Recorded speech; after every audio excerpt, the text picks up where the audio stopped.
Fala pessoal, bom dia, boa tarde, boa noite. Matheus aqui do canal Jornada ao Êxito. Conforme costume, estou trazendo para vocês aí o gabarito das 10 questões, tá certo? Que eu havia deixado anteriormente no tocante a infrações, tá bom? Do CTB. Pessoal, a banca a qual eu baseei-me aqui foi a IGEDUC, tá? É uma banca que tem pego bastante certames, né? Sobretudo na região aí do estado de Pernambuco. Ou que ela trabalha com a modalidade certo ou errado, o que particularmente me agrada.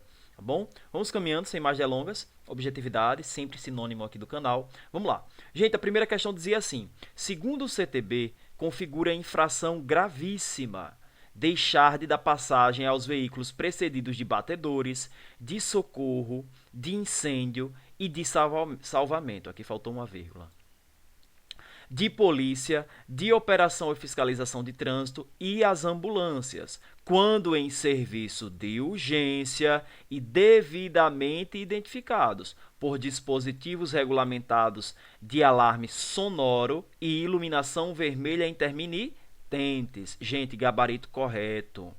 Atendidos estes requisitos, é dever e obrigação aí de todo condutor dar passagem, tá bom?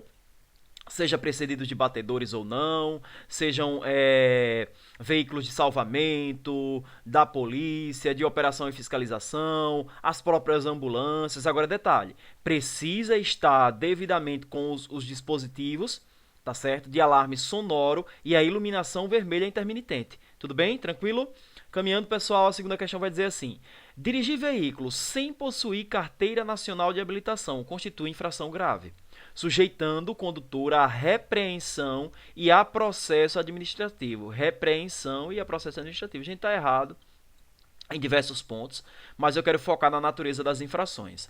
E eu já gostaria de, a princípio, deixar uma dica fundamental. Gente, qual é a estratégia que eu uso que tem me ajudado na hora de precisar no sentido da natureza da infração? Gente, qual o nível de risco ou de exposição à vida, tanto do condutor, quanto dos pedestres, quanto dos outros condutores também. Eu uso este parâmetro para basear-me na hora de tentar recordar-me no tocante à natureza da infração. Gente, se eu pego um veículo, entrego a alguém que não tem habilitação, por exemplo, tá certo? Uma pessoa que não conhece regra de trânsito, uma pessoa que não conhece, que ela acha que domina a máquina e é suficiente para que ela conduza com tranquilidade, com urbanidade, com respeito. Pelo contrário, se a pessoa não respeitou o preceito legal de que precisa ter habilitação para conduzir em via pública, imagine as outras coisas, não é? Então não, gente, aqui não é G. Eu vou tentar trazer as infrações, pessoal, pelas iniciais, tá? Leve, eu vou falar L, a média eu vou falar M, a grave eu falo G e a gravíssima eu vou falar GG, tá bom? Aqui, gente, é GG, é gravíssima essa infração, tá certo? Não é grave, é uma infração gravíssima.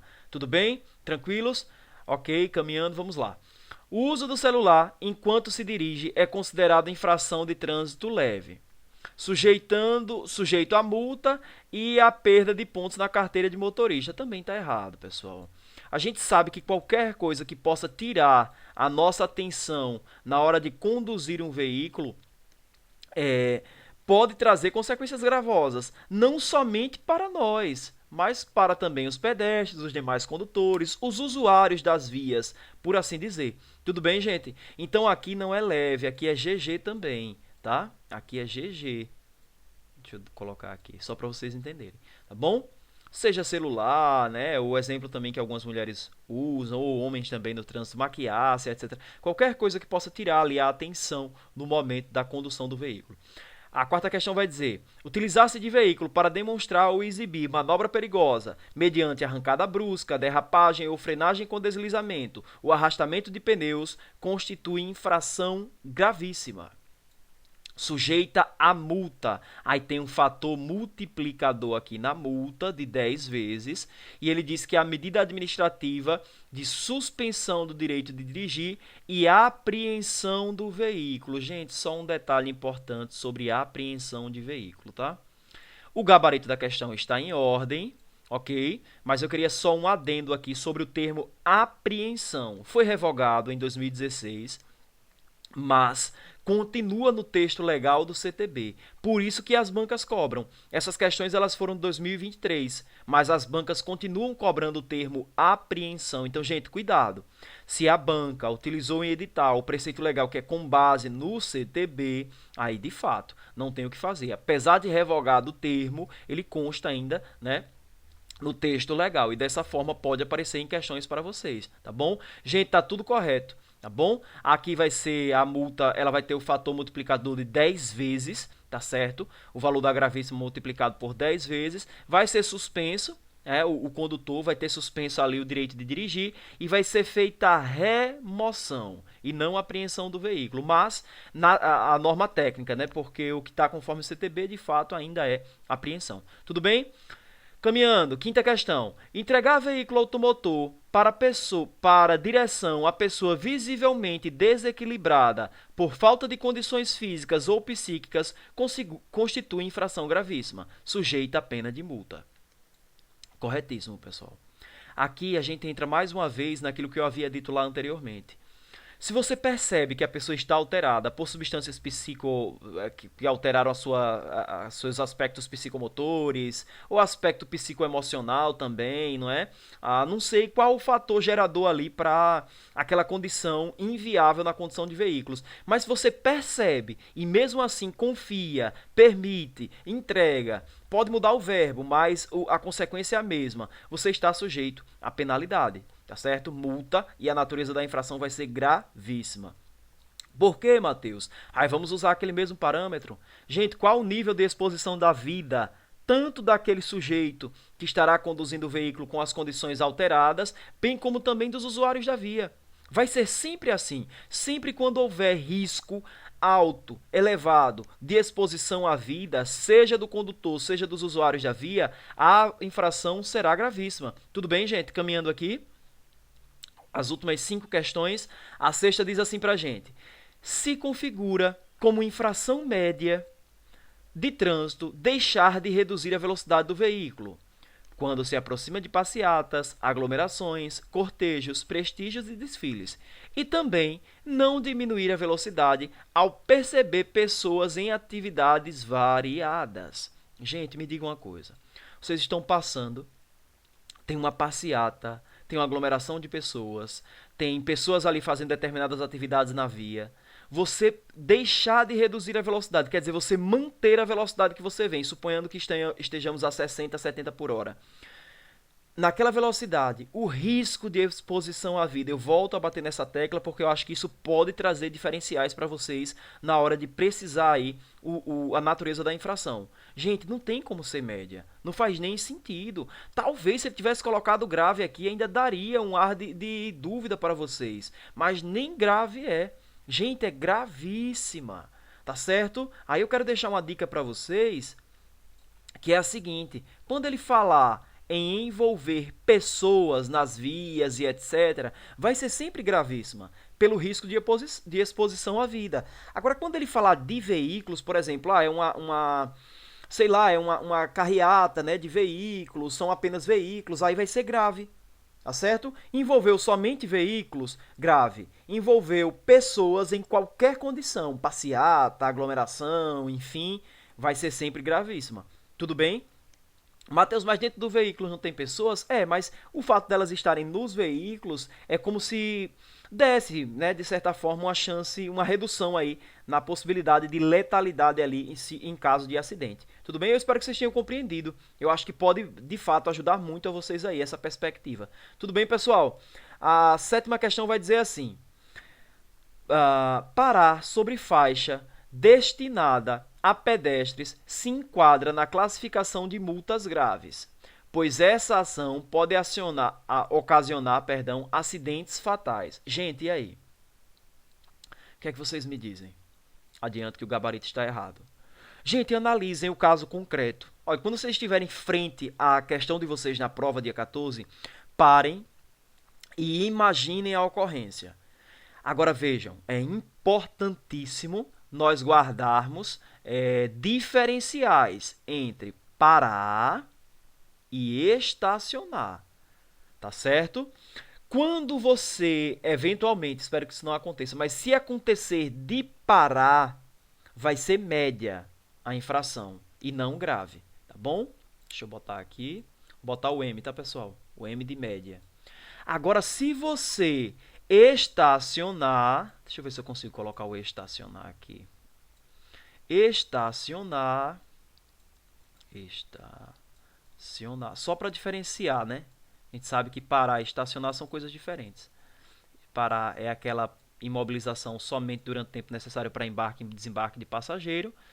E estacionar não. Aí é para tempo superior, tá bom? Ao embarque e desembarque de passageiro. É o que diferencia.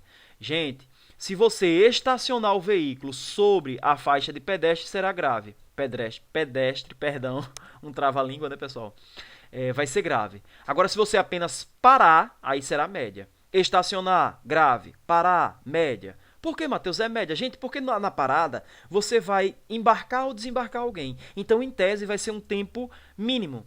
Já o estacionar, não. O estacionar, você vai deixar o veículo lá, vai ausentar-se dele, vai deixar em tempo superior para embarque e desembarque de passageiro, e desta maneira, você vai estar aí inviabilizando o uso daquele dispositivo por meio dos pedestres. Tudo bem? Não é gravíssima, não é leve, é média, se parar, repito, e grave se estacionar. Tudo bem? Aqui, gente, qual é o risco de exposição à vida? Ô, Matheus, mas se o cara estacionar, o pedestre vai precisar ir fora da faixa, ele não corre o risco? Corre. É exatamente por isso que é grave e não é média, entendeu? Que ele poderia ter dado o mesmo tratamento aqui, ó. Poderia ter dito que é média tanto se parar quanto estacionar, mas não. Tornou-se grave no estacionar exatamente por essa possibilidade. Se eu inviabilizo o uso da faixa do pedestre, o pedestre vai ser obrigado, a precisar buscar meios alternativos para ultrapassar, fazer a passagem naquela via ali. Tudo bem? Então é isso que eu gostaria muito que vocês guardassem desse encontro. Que a precisão da natureza da infração está relacionada ao caso concreto. Tá, Matheus, eu entendi. Beleza, se eu parar rapidinho, embarcar ou desembarcar alguém, é média. É média, por quê? De repente, o usuário não vai nem utilizar a faixa naquele meio tempo. E mesmo que ele vá, como você vai parar num tempo mínimo, ele consegue ali, de alguma forma, e até a presença do teu veículo pode, assim, de alguma forma, obstruir, né, uma eventual situação ou dificultar uma eventual situação de acidente. Imaginemos que estará com o veículo com o pisca-alerta ligado e tal. Isso pode dificultar. Agora, a parada, o fato de estacionar, não. Aí você realmente dificulta, porque você vai ausentar-se em tese do veículo, ou por mais que esteja nele, vai ficar ali um tempo superior e vai atrapalhar a utilização do dispositivo. Tudo bem? Oitava questão vai dizer assim pra gente: pela lei de trânsito, está estabelecido que as infrações médias acarretarão 4 pontos na carteira como forma de punição. Perdão, correto, pessoal. A gente sabe que a GG, elas têm como consequência 7 pontos. A G, que é a grave, ela nos traz aí 5 pontos, certo? A média, nós já estamos vendo aqui na questão, ela tem como consequência 4 pontos. E a leve, por fim, vai trazer para a gente aí a consequência de 3 pontos. Tudo bem? Guardem essa dica aqui, pessoal. 7543. 7543. Tudo bem? Somente para fins de acompanhamento. Olha, ou então tentem utilizar uma fórmula da G para GG2 e da G para média 1 e da média para leve 1 também. É certo? Eu não sei qual a estratégia que vocês utilizarão, mas de alguma forma tentem aí massificar esse conteúdo porque é importante. Tudo bem? Lembrando, gabarito certo. E aqui é somente uma dica que eu deixei para vocês. Aqui está errado e aqui está errado também. Tudo bem, pessoal? Caminhando, penúltima questão da gente vai dizer assim: um exemplo de infração grave é conduzir o veículo com equipamento obrigatório ineficiente ou inoperante. Ah, Matheus, aqui está errado, né? Porque se o equipamento está inoperante ou ineficiente, o risco de letalidade num eventual acidente é alto. Pessoal, não vamos ser taxativamente generalistas. Vamos analisar o caso concreto. E se a pessoa de repente sair com o veículo e não sofrer nenhum dano? Não é sempre que acontece acidentes. É verdade que a proporção é alta, mas Não existe a garantia de que, poxa, toda vez que eu pegar meu carro eu vou acidentar-me, por exemplo. Deus nos livre e guarde disso. Então, mediante isso, essa questão está correta. A inoperância, a inobservância, tá certo? Ineficiência do equipamento, de fato, tem como consequência uma infração de natureza grave. Tá? Por quê? Porque, como eu estou dizendo, é uma linha de raciocínio. Não temos garantia de que toda vez que a gente pegar o nosso carro a gente vai acidentar-se. Ah, Matheus, mas o fato de estar inoperante, ineficiente, não é porque faltou do motorista um zelo, um cuidado, uma manutenção preventiva? Sim. Mas pode ser que ele rode o resto da vida dele com o veículo naquela condição e ainda assim nunca precise, né? Nunca seja cometido com um acidente, por exemplo. Então vejam, gente, existe o risco? Existe. Quando existir, grave. Ah, Matheus, tem risco não, a vida não. Por exemplo, se eu buzinar, eu não vou trazer risco à vida de ninguém. Leve, tá certo? Se eu tiver uma exposição minimamente, por assim dizer, média. Agora, se eu já tenho uma exposição maior, grave, aí se o risco à vida é altíssimo, gravíssima, tudo bem? Gabarito a questão número 9, correto, espero que vocês tenham mais ou menos entendido aí a pegada final. Eu deixei essa 10ª questão aqui, achei ela muito interessante e vamos fechar com ela. Gente, diz assim: recusar-se a entregar à autoridade de trânsito aos seus agentes, mediante recibo, os documentos de habilitação, registro, licenciamento do veículo e outros exigidos por lei para a averiguação de sua autenticidade constitui infração gravíssima. Sujeita a multa, e apreensão do veículo, como penalidade, e a medida administrativa é de remoção do veículo. Gente, o gabarito da questão oficial da banca foi certo. Muitos candidatos, bem como a questão anterior, questionaram isso aqui, ó. O fato de estar revogado esse preceito, né, de que haverá a apreensão do veículo. Só que no meu ponto de vista, essa questão ela poderia sim conduzir o candidato a deixar ou a assinalar de forma errada, por achar que isso aqui era uma casquinha de banana, mas aí é que vem o time para vocês. A gente precisa conhecer o perfil da banca. Saber se a banca tem o hábito de criar esse tipo de situação, ou se ela é mais tendenciosa a seguir o texto legal, se ela altera alguma coisa do texto legal, ou se comumente não, ela coloca taxativamente o que está lá e pergunta se está certo ou errado. Então, gente, nesse contexto, é como eu estou dizendo, ainda está presente no texto legal o termo apreensão, porém ele foi revogado. Tá? Hoje usa-se retenção e remoção. Retenção quando for possível sanar a irregularidade no veículo no próprio local. E remoção quando não for. Tudo bem? Tranquilo? Bem simples. Apenas nesses contextos. Apreensão, revogado. Porém, como encontra-se ainda no texto legal, é possível, é suscetível da cobrança aí por meio das bancas. Tudo bem, gente? Para fechar o pensamento de hoje, eu gostaria de trazer para vocês a seguinte frase. Não fui eu quem ordenei a você? Seja forte e corajoso. Não se apavore, nem se desanime, pois o Senhor, o seu Deus, estará com você por onde você andar. Josué 1:9. Gente, sejamos firmes, sejamos corajosos, sejamos perseverantes naquilo que nós queremos. Gente, reta final de prova. Hoje são, na data que eu gravo esse vídeo, dia 3 de janeiro de 2024. 10 dias para a prova de Palmeira dos Índios. Ontem saíram os locais de prova. Tá certo? Matheus está muito em cima, eu acho que não vai dar. Calma, respira, faz o que está ao teu alcance, tá certo? Se precisar de material, nós temos. Então é isso. É dar manutenção no conhecimento, simular, responder questões e, se Deus quiser, dará certo. O que tiver de ser de vocês, ninguém, nada pode tirar. Tudo bem? Espero que vocês tenham gostado. Se gostaram, eu peço um favor, que seria de recomendar este canal para mais pessoas, tá certo? Se elas gostarem, puderem inscrever-se, me ajudarão muito. Eu estou tentando chegar aí na marca de 1K, né? Somos quase 800, então falta bem pouco. Se vocês puderem, eu agradeço demais. Tudo bem, gente? Forte abraço, Deus os abençoe e até o próximo vídeo.